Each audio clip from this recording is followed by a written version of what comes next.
because right now I suspect many of you have experienced quite a lot of problems, to say the least. Because it is an amazing time at the moment. I think I try to summarize this in kind of what's happened in the last week, maybe maximum 2 weeks. And I probably heard the word unprecedented more times in the last week than I think I've heard in the whole of my life. And it really is a situation where we're all in this together, in the sense that nobody's been through this sort of thing before.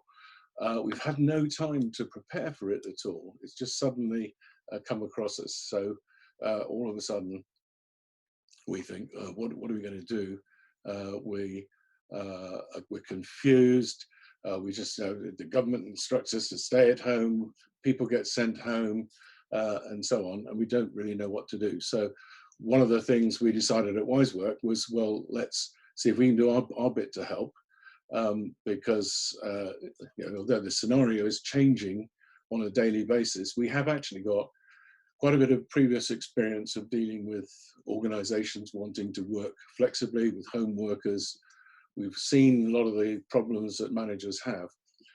In the best of times, though, that's when people have been putting things in a planned way and have had some time to prepare.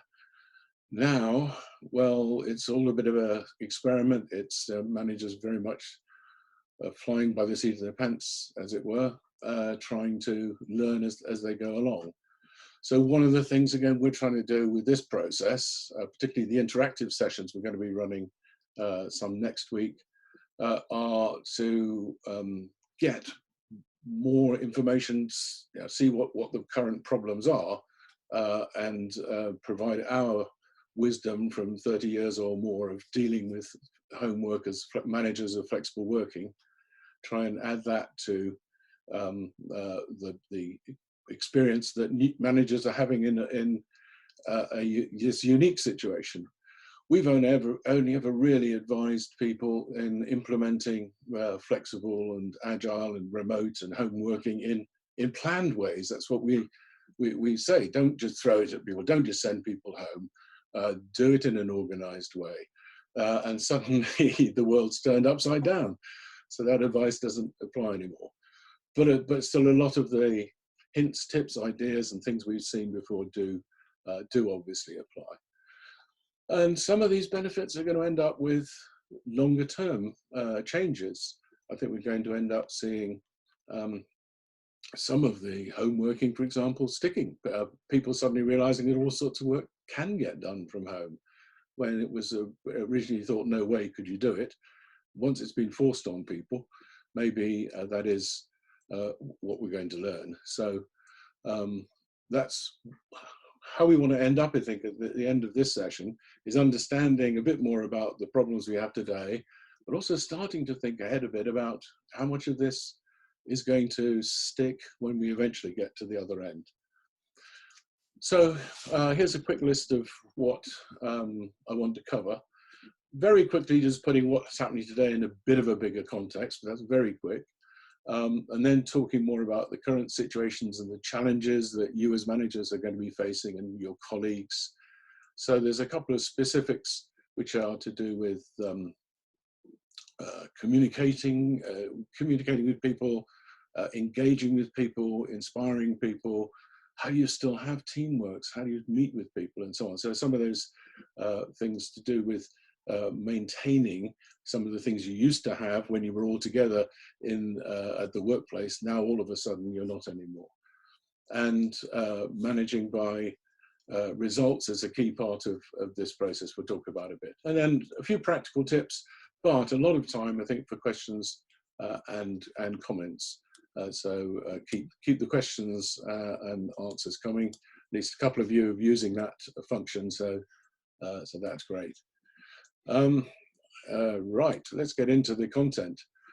I do webinars, seminars, workshops all over the place, and I spend a lot of time talking about the evolution of work, how everything's changing from fixed to mobile and from any time fixed time to any time, and so on.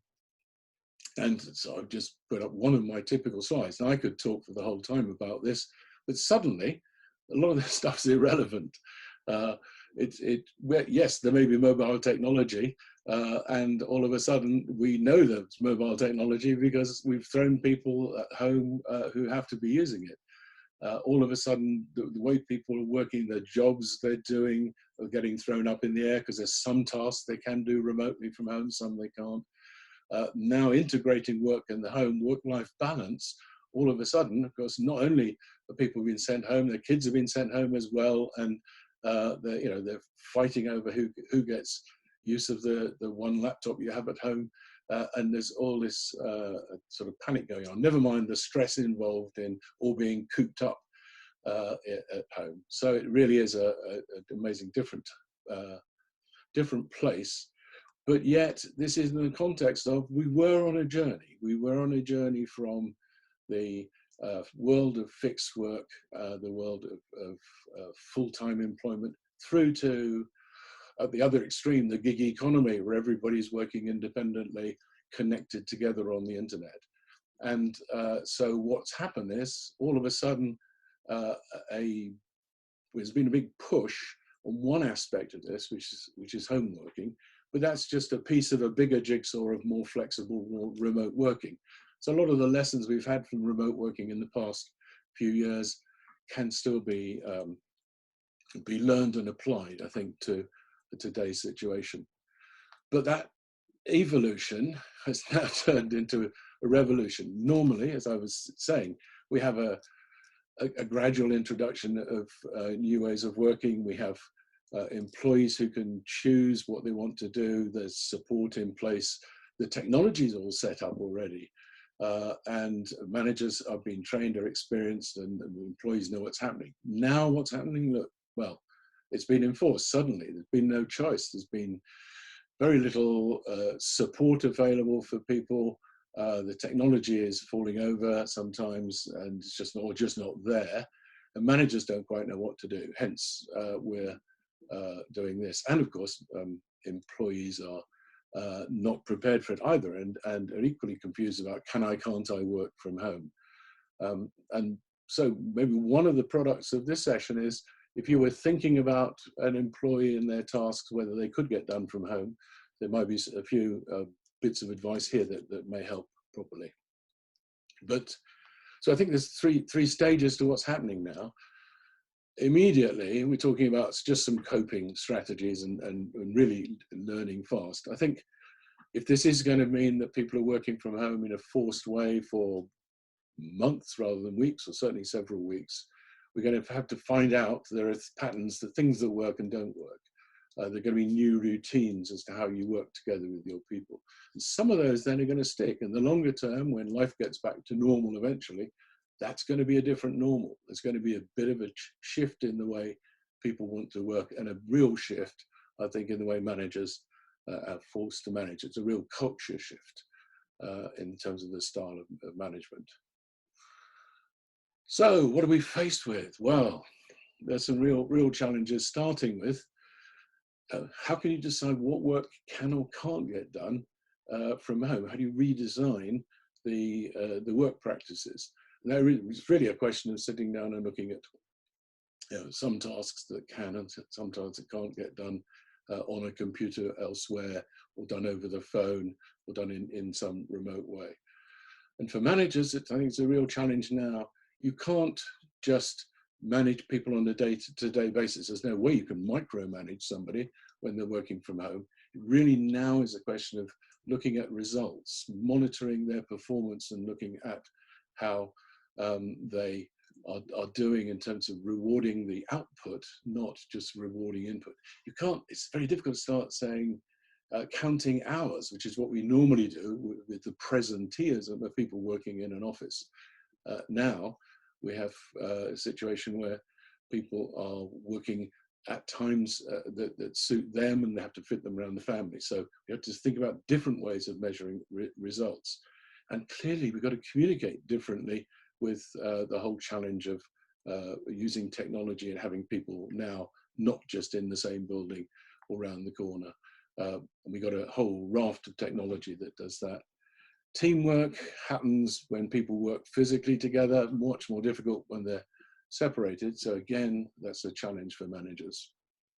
And in the end, of course, what managers do is lead and inspire and motivate people. And how do you do that at a distance? It's a whole new role.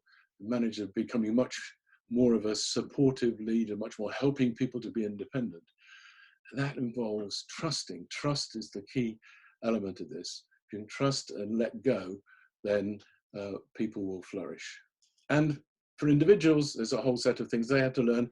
But of course, you as managers are also individuals. You've got to get your own work patterns sorted out, deal with the isolation and the family problems, cope with the technology, make sure you've got your own set of priorities, managing your relationships with your people, your peers, your bosses, and so on, and coping with the stress, just like the individual employees have to as well.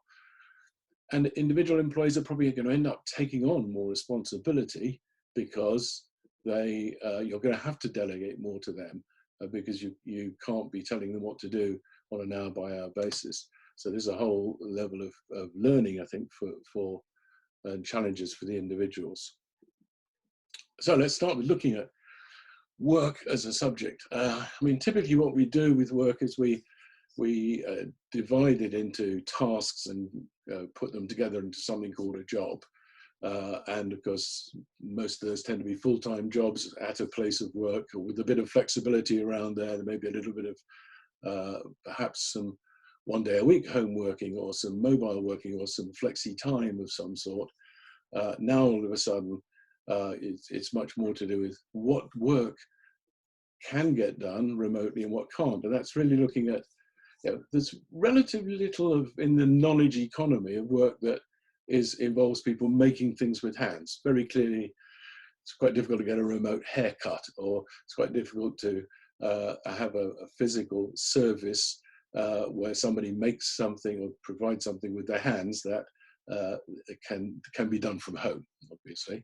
But a lot of work of what people do, even in those jobs that involve some element of physical work, is a lot of brain work, and all that can be done wherever using technology. So I think one of the first things you do is think about what tasks can be done remotely, and maybe that means taking existing jobs and reforming them. So saying, well, part of this job has to be done at the workplace, but not all of it.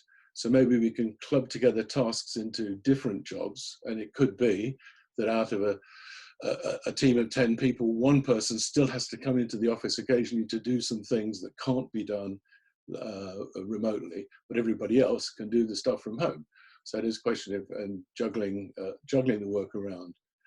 And of course, then looking at what communications is involved in doing jobs. Very few jobs people sit in glorious isolation and do stuff themselves. A lot involve collaborating with colleagues, talking to clients, and dealing with customers, managing suppliers, or whatever it is, outside of the organization or inside. There are lots of communications relationships.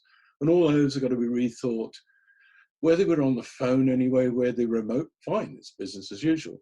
But where they involved face-to-face contact, particularly within the organization, we've got to start rethinking about how that still happens. How do you make decisions now? What happens to all those meetings you had in your diary? They're all gone. Oh, well, were they useful anyway? You know, it's a good time to stop and think about what meetings you've been having and how useful they are or not. How do you make decisions? Do you need to have people involved sitting around a table? Do you need to use a virtual table to do that? Or can that be done with emails or some other way? So looking at delegating more work as well. It might mean that if people are more working independently from home, maybe they can take on more responsibilities. It's amazing how people might step up to the mark for that one. And just doing things like looking at not just the content of the work, but how the work is done. So if it's being done certain times, I mean, you know, it's no good now saying, oh, well, your job is 9 to 5:30.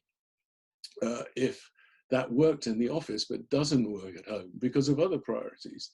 people have now got to manage the priorities of their lives, and it may well be that you have to think of different times and places. Perhaps somebody with commitments in the family commitments in the day can actually do some of their work in the evening when the kids have gone to bed. That wouldn't have happened if they were coming into the office, but now the office is their home. Maybe they can have more flexibility to fit the work and their other priorities around. So that's establishing new patterns of work with people. Don't get stuck on the old rigid, has to be done 9 to 5, 35 days a week. But work in the end is something about getting things done, not just putting in the hours. Try new patterns, and then as you learn things, share them with other people. So that this is just part of the challenge for managers. How can you still show your leadership? How can you still be fair? How can you still have the courage to let go of things? And just how can you just cope with the chaos? There's a whole set of management implications. I just want to go into one or two in a bit more detail and give you these are kind of questions you need to be answering for yourself. I can give you hints and tips, but I can't answer the questions. You've got to ask them really to yourself. How will your staff know what's going on? Well, if you're a small business, maybe normally, you walk out and have a chat with everybody. Maybe you have the Monday morning meeting when everybody's around. You talk around the coffee machine and so on. All of a sudden, all that stuff's gone. So what are you going to do? You're going to have a weekly email. You're going to have a broadcast video message. There's a whole set of things you can do to get people informed on what's going on, particularly in today's environment where everything's up in the air. People are very worried about their jobs, the future of the business and stuff like this. So keeping people informed is even more important than normal. And people feeling involved as well. If they're not now coming to the workplace, how are they going to still feel like they belong? So you have to put in a lot more a caring activity to make sure that people still feel loved, wanted, and all those very human things that it's quite easy to forget in the panic of trying to reorganize the office and get the stuff done and so on. And just the human things, how are people feeling? Now, if somebody's sitting in the office in tears in the corner, you kind of might realize it. They're in tears at home because of the stress and strain, and boy, there are going to be some stresses and strains.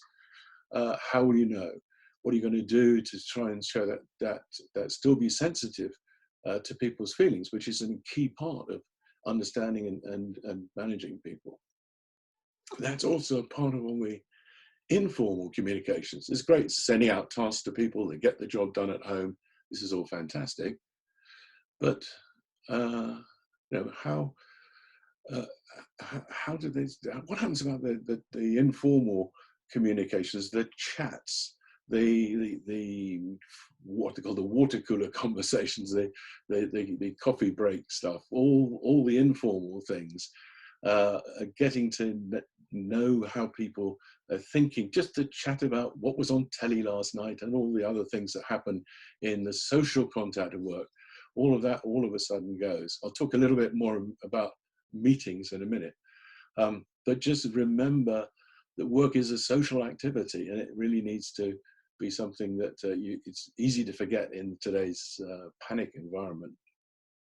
And then just however worried or depressed or concerned you are, again, managers are there to kind of try and inspire and encourage people, and that's difficult in these times, particularly if a lot of the news is not good. So the more you can keep your enthusiasm up in terms of be conscious of the fact that talking to employees about doom and gloom all the time is not particularly constructive, and equally being unrealistically optimistic is also misleading as well. But at least being upbeat as much as possible as an important part of, I think, setting a tone, which is what we're looking at. And part of this is also thinking about, well, now we work as a team in our organization because people sit together, they talk together, they meet together.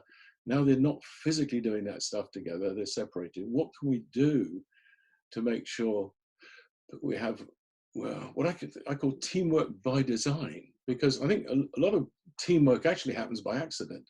we sit half a dozen people in a department around in desks near each other, and they chat. They go to lunch together. They make friends. They share hobbies. It's a birthday. Somebody brings in the cupcakes, and none of that's going to happen now. I guess you could send an order of cupcakes to somebody on their birthday. Actually, that's an interesting one. Don't forget people's birthdays just because they're not in the office anymore. But getting people to work together as a team involves allowing the informal conversation. And this is where social media comes in. The younger generation make a lot of their friends anyway and communicate with friends on social media. So think about how you can use that positively. I know a lot of managers think, oh, this Facebook stuff's all a waste of time. It's all to do with personal time and so on. Actually, maybe partly true, but now you might want to use Facebook page. There are all sorts of tools, WhatsApp for people we are comparing notes, and any of the corporate tools you may have yourselves anyway. Don't just rely on email, which is a bit dry. Try and have more interactive text discussions, and of course the good old phone, and if possible things like this with the video as well, because I do believe that the more you can see somebody when you're talking to them, the more you can get the emotion that you don't get even in a phone call, which you can get some of. So that the next best thing to a real face-to-face meeting is definitely video. And with things like Zoom and Skype and others, it is possible to get quite a reasonable presence.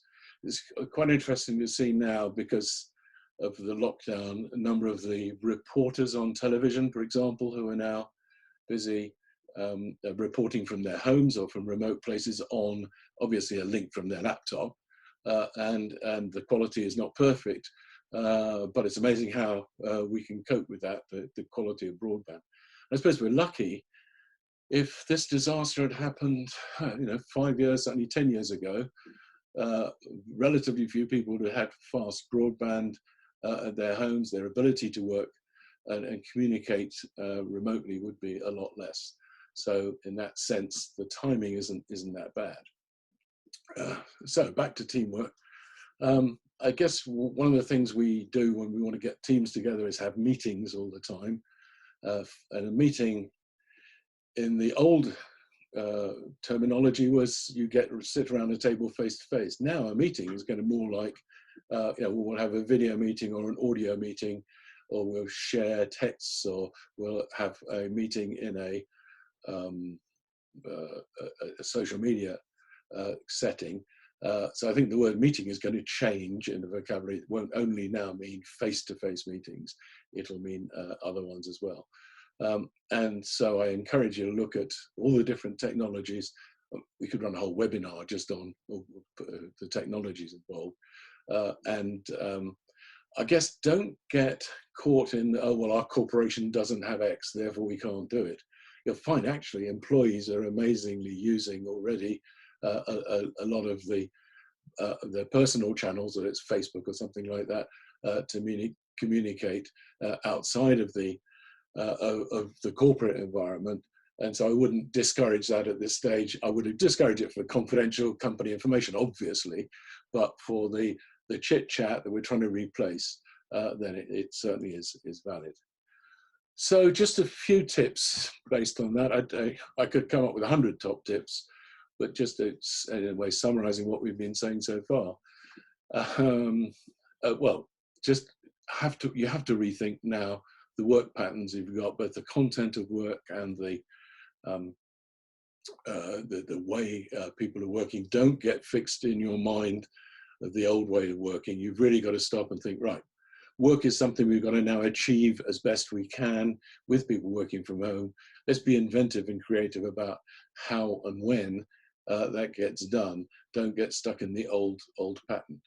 In the end, what we're going to do is produce results. The objective of the whole thing is to continue business as usual as much as we can, and I was looking at a McKinsey report yesterday from companies in China, and they're now kind of measuring where they are getting back onto the scale of being able to work the way they used to, with people working from home.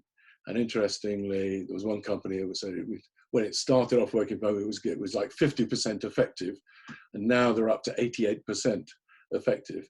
They're aiming to try and get as effective in terms of keeping the business going with people working from home as they are. They could be, you know, in the old days when people were obviously working in the office and traveling and so on. Choose appropriate communications. As I said, there's a whole raft of tools. Don't just rely on email, which is rather text-based and impersonal all the time, even if you do use emoticons and smiley faces.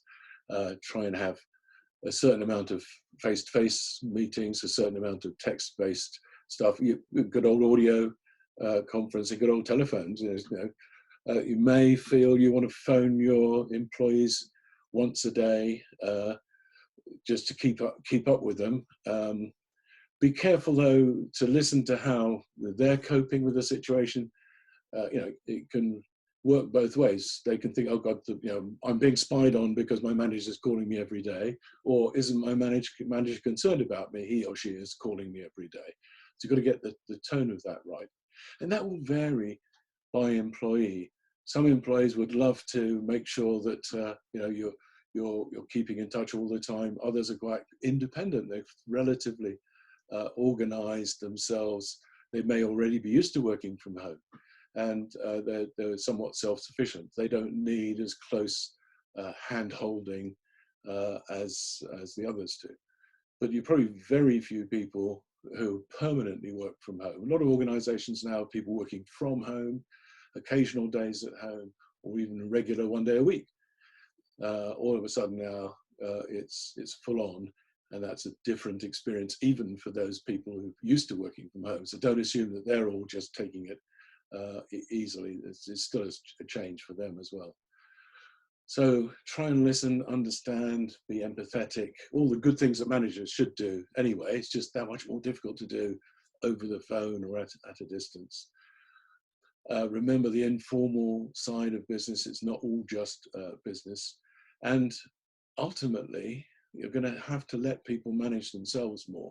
You can't watch what they're doing all the time, and you shouldn't need to if you're measuring what they do in terms of results. So it does mean, I mean, if the one key word is to do with trust. Let people get on. You have no choice now. You may not have trusted somebody to work from home before, but boy, they're working from home now. So let's see how well it works. Some people may need a little more encouragement than others, but I think you should start from the assumption that people will do their best to get the job done, and you can trust that they'll try without having to try and be too draconian in terms of managing them too closely. So try and set targets, manage by results, and learn and adapt. Probably actually the managing by results is one of the key things to end on. Is, you know, this is something we say to managers in all sorts of management training activities, which is, you know, don't just have a once a year appraisal, tell people how they're doing and then go away again. It's a continuous process of setting objectives for people. Now more than ever, you may have not necessarily daily, but possibly weekly, certainly monthly objectives to share with people how they're getting on. Talk about how will we know now you're succeeding, because we're at a distance, it's more difficult. Let's talk about the common sets of measures, the way we'll know things are going well, and communicate those to them, share them with their peers and others as well, so it's clear, particularly if tasks are being now shared around differently, what's the new role and so on. Support people, particularly in this environment. They're going to need help maybe with understanding and using technology they've not used before, having to do bits of work they haven't done before, and not having immediate resources in terms of being able to turn to their colleague and say, excuse me, how do you do this? So all that kind of help you need to try and put in place. And so in that one, encourage the crosstalk between people. Don't assume that all the communications have got to come in from the team to you and out again. Do encourage communications amongst the team members. Give regular feedback, and provide development. People, this is a development opportunity. People are going to need to learn to do more on their own. So let's help them with those skills. Those skills are going to come in useful later when this situation's over, be sure. And continuously review progress. So this is the kind of whole continuous process, really. So just a bit on what next, and then we'll get to the questions and answers, which are coming up soon.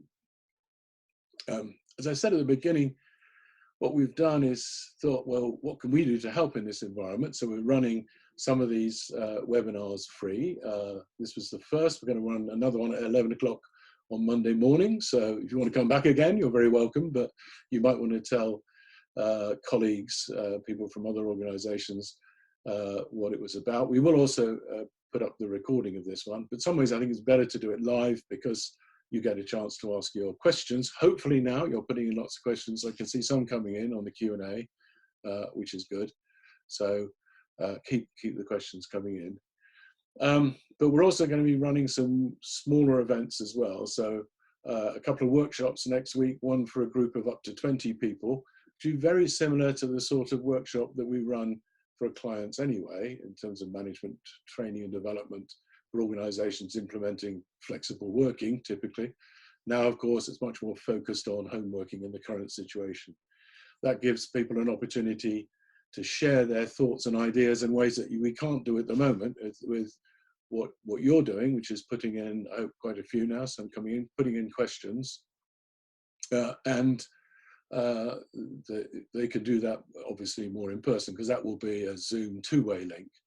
And then we have a round table session recording, which is only up to 8 people, which is something which is a more intimate kind of discussion, again, about people sharing and learning from our experience as much as we can. Okay, so all that stuff is on, there's a URL there up on the screen on the Wisework website. Also, what we decided to do is we thought, is there somewhere people can go, managers can go to share tips, ask questions, share concerns and so on. And at the moment, we didn't find an obvious one, so we've set one up on our website. So if you want to go there, this information I'll get sent to you by email afterwards, by the way, for those who are on this live, as opposed to the recording. You can then have a look at some of these resources, but particularly participate in the sharing of experiences in the forum at the bottom. Right, I think that's enough from me for now. I'd like to get some questions and some comments from people. They're starting to come in, which is good. Okay, so there's 1 or 2 suggestions. For example, Workplace by Facebook is good for informal work communications. There are lots of tools. Yeah, Facebook have this workplace product, which sounds quite good. There's a lot of different products, and Microsoft Teams is one that's being used quite a lot corporately as well. Products that are designed to get people working, particularly around projects. Slack's another one. Some people using WhatsApp again is something that's more concentrated on one subject than email that is, of course, multiple subjects. So one of the bits of advice there is try different mediums, different ways of communicating. Text-based stuff is fine, which is things like WhatsApp, although more and more these days, of course, people are, well, actually WhatsApp particularly being used, I think, for funny videos to keep people's spirits up in the current environment. Zoom we're on at the moment, there's been like GoToMeeting, somebody else is saying that their GoToMeeting is offering 9 days free for everyone. And so on. Right, here's a good question. How do you suggest encouraging people to switch off at the weekend and evenings now people aren't physically going to work? Is there a danger that people don't switch off? That is very true. I was the chief editor of an author of a book last year called Conquering Digital Overload. And one of the things we'd noticed a year ago was, well, more than that, was that this technology, which is supposedly brought us a life of leisure, had actually done the opposite. It was invading people's privacy. It meant that people were taking their laptops on holiday. They were, you know, having the iPhone by the bed and picking it up first thing in the morning. And managers would be really abusing the fact that the technology was there, you know, saying, oh, well, you know, you've got this nice smartphone, just keep it with you in case there's an emergency, and then phoning them or emailing them at all sorts of times of the day and night. So that one particularly doesn't work that well. I'm just looking at some of the comments are coming in thick and fast now. So excuse me if I get slightly diverted onto the questions. But so the point about technology is it can be stressful, and the thing I always look at is who has their finger on the off button on the device. Every device, whether it's a phone or whatever, has an off button. If it's the employee themselves, i.e. they can choose when they use the technology, then it's, in a way, it's empowering, it's given them freedom. If it's their manager, then the manager has imposed themselves on their lives, and so it ends up being very stressful. So I think my advice there is to not have the technology being controlled by the corporate environment, but the technology being seen as a tool for the individual, and managers therefore not expecting instant response to their emails. Not you know, if you're a manager are going to work evenings, weekends, or odd times, particularly in this environment, then don't expect employees to be responding instantly to the emails and so on. Do encourage them to turn off. Now, because everybody's locked at home at the moment, the differentiation between a weekday and a weekend starts to blur. There's no commute to and from work, so the whole home life and work life is now blurring. So one of the things you might want to do, and this will vary by employee possibly, is come up with a new regime. It might be that you still absolutely respect weekends and no work is done at weekends, even though people don't have a football match to go to or anything else. That pattern remains. That's probably not a bad idea. And you said you don't want to do the opposite, which is encourage them to keep working 7 days a week. So definitely some downtime. And don't get stuck with the old pattern of work either, that it has to be done 9 to 5:30. As I said earlier, it may well mean that people have a better pattern to fit in with their personal life. But so just be aware that there is this problem of overworking. I've got somebody saying that questions and answers don't seem to be showing for other attendees' questions. That's absolutely right. I get to see, for some reason the way this works is I get to see the questions and you don't. You only get to see the ones you put in. Apologies for that one. Yeah, so the point being made by somebody here saying some families have both partners working at home now and children to entertain. Should managers demand, say, mornings or afternoons as core, or how does that work?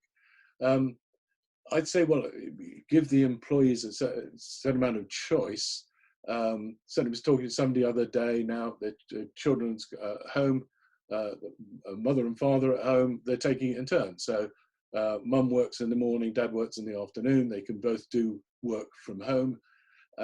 And they take the homeschooling. One parent is teacher in the morning, the other one teacher in the afternoon. So sharing things out.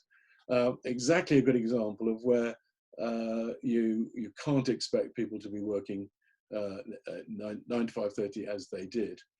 Also, there's a lot of experience of people who've been home working for a while, shows that you can get, in conventional home working, this is to get more done at home per hour than you can in the office. Now, one of the reasons for that is clearly that people have, quiet home, have less interruption than in a noisy office.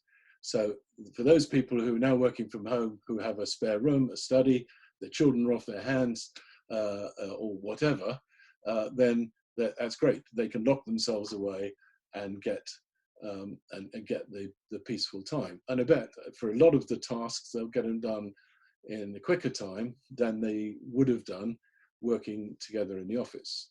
Now, problem with that, of course, is that we need to make sure they don't lose some of the benefits of being in an office, which are all to do with the social aspects of work.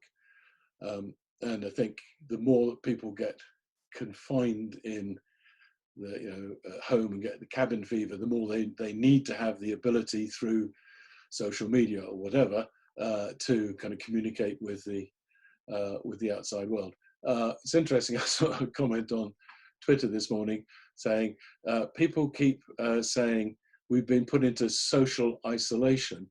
No, we haven't. We've been put into physical isolation. Socially, particularly for the Facebook generation, social happens a lot online anyway. So for those of you who are older, who are not so used to socializing online, take a lesson from your teenage kids. They'll tell you how to socialize without having to be in the same place at the same time. Okay, right. Another question. Do I have any experiences of companies who've completely eliminated paper-based processes? Their particular company is reliant on mail, processing, checks, and so on, forcing people to be in the office. Yes, I mean, I know a lot of companies with paper-based processes have digitized anyway. I've worked a bit with the public sector where awful lot of forms still get filled in by members of the public that don't necessarily have access online and so on. But these days, a lot of those organizations, as a physical form comes in, it just gets scanned or photographed and put into an electronic management, document management system. Now, if you don't have one of those already available, then obviously you're not necessarily invented overnight. But just getting people to scan, if they don't have a scanner at their home, they may not, although if they have a home computer with a printer, a lot of the printers come with a scanner on it anyway. They probably have a smartphone, they can take a photo of a document and can then send the documents around without having to have them on paper. Now, this is something physical like a check. Again, it's amazing what the postal service is still working, I think. So I had to pay a check into the bank the other day. I didn't go in the bank. I put it in an envelope. Would normally have, when I was going shopping or something, taken it in, just the envelope with the paying in slip, sent it off. And amazingly, it ended up in the account. So there are ways of doing things that mean you don't have to leave home. But I think we have to be creative and think about all these kind of paper-based things, or what is it that makes us have to go to a certain place, and is there another way of doing it? And I think very often there is, certainly. Okay, so here's another one. It's difficult having business phone conversation with dogs barking and children crying in the background. Should managers take personal circumstances into account in deciding on communication methods? So not insisting on the same for everyone. Yes, absolutely. I think you obviously got to make allowances for having the noises in the background and so on. The advice on dogs, pets, neighbors, and everything else, of course, conventionally is, well, don't have the kids at home, or have the same childcare arrangements for your children when you're working at home as if you were working in the office, i.e. they're off at the nursery, at school, somewhere else.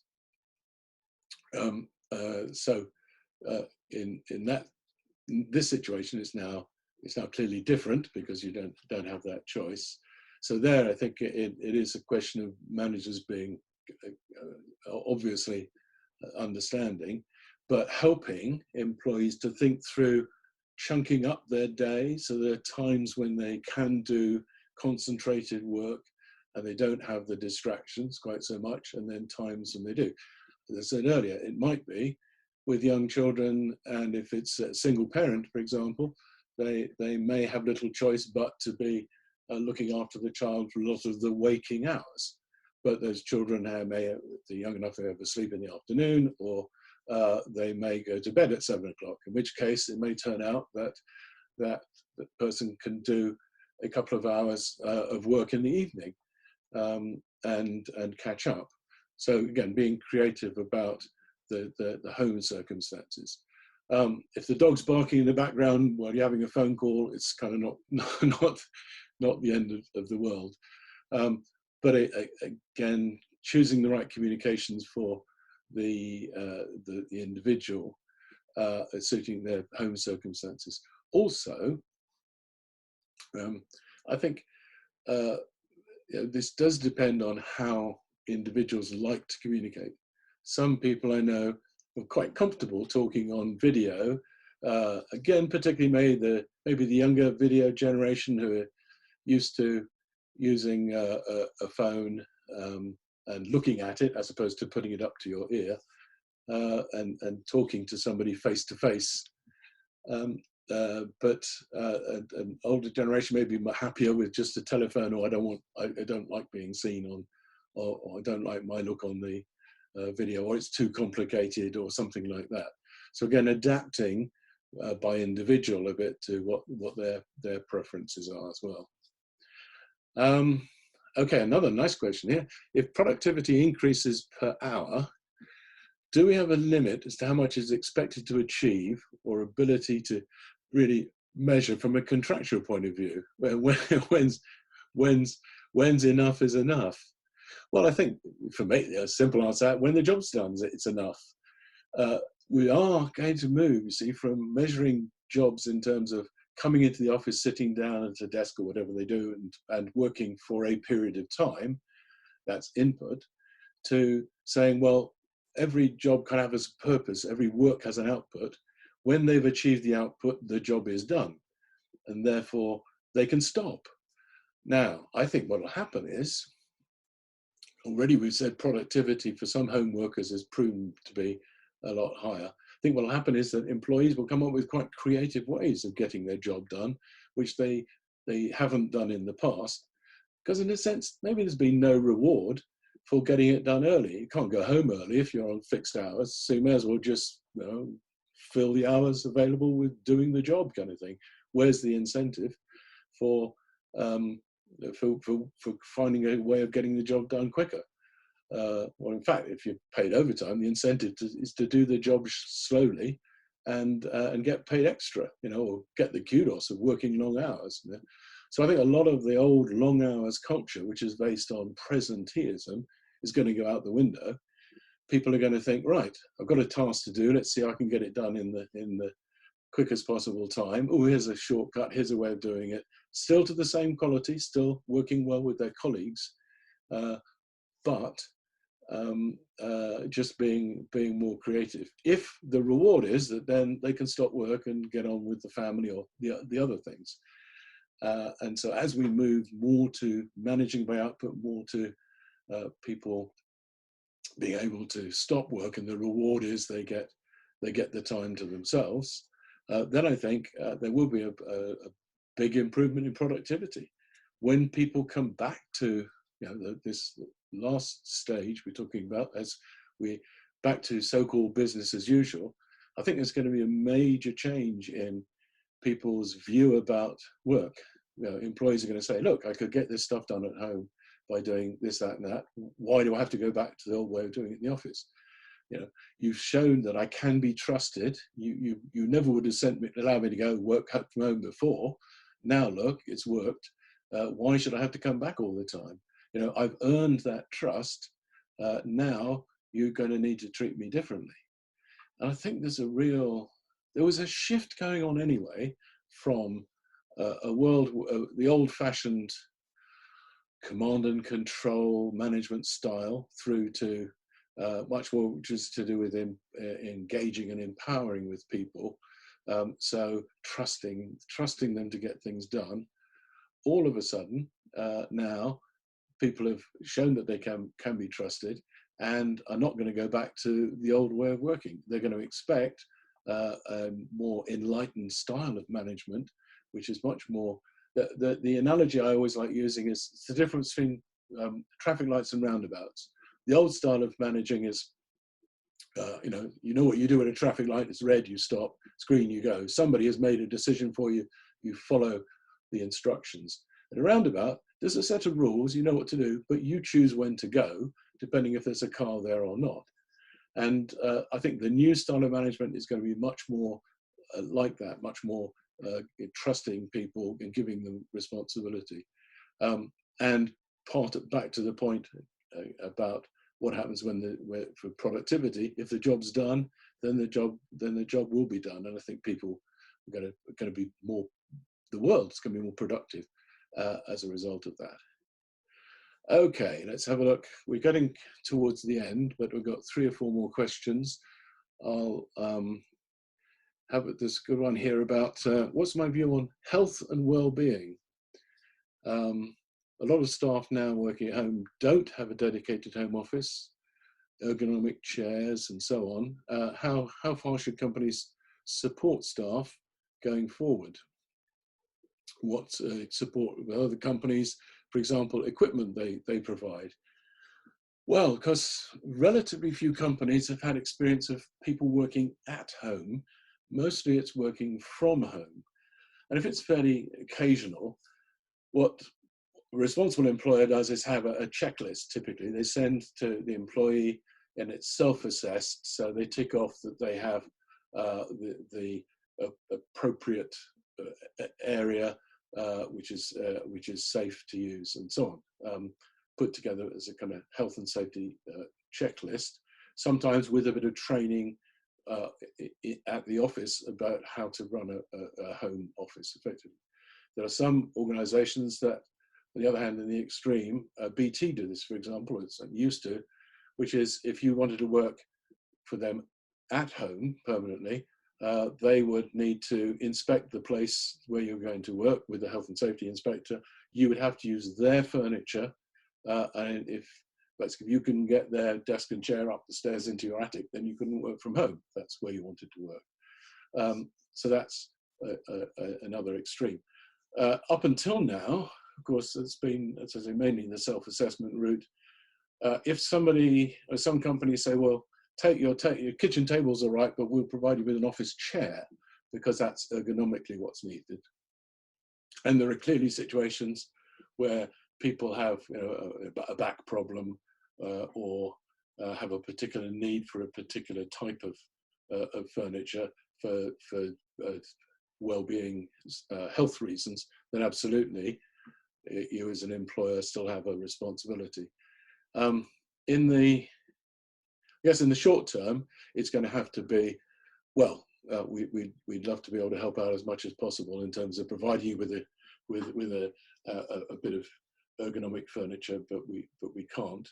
I think it's worth employers, HR departments, perhaps thinking about some advice for people working from home. Just simple things. I don't sit in a chair too long. Get up and move around.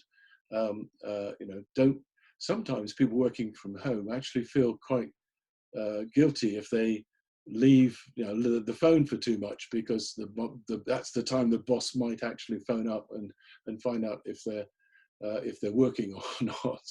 And again, back to a point previously, people can actually overwork working from home. That's kind of in the old scenario where people felt they were being trusted. It was being a privilege to work from home. Now it's forced on everybody. That scenario maybe has changed slightly.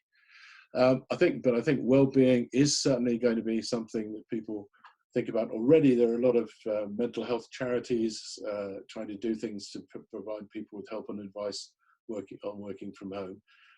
And I think managers should be taking note of some of those, maybe pointing employees in the direction of some of those online resources that are designed to help people in their loneliness. And I think people can use those resources to get to know what's going on, and try and encourage people to continue with their kind of social life and not get locked down. I was on the news on television yesterday with somebody running a virtual pub quiz. People are getting very creative about what you can do online. So making sure people continue to have a virtual cup of coffee with other people. Okay, so one final quick question. Are you worried that so many people trying out home working in such difficult circumstances will put them off home working for life? And everybody will want to work in the office in the future. It's a good one.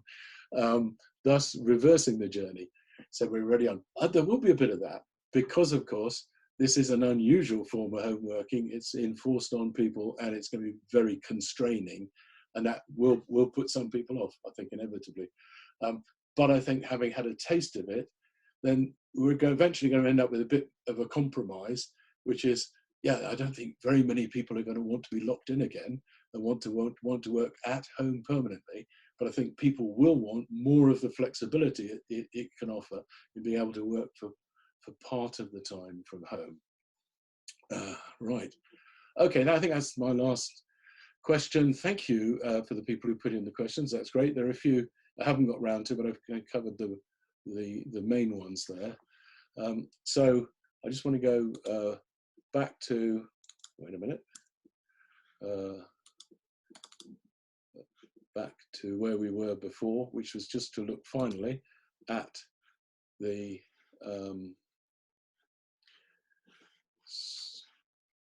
slide that we had before, which was to look at what next. So we have what next up again. So just to remind you that if you're interested in carrying on further, that we are offering some smaller group workshops covering some of the same ground as this, but more interactive, obviously. This has been very one way, but I've had some good questions and comments. Thank you.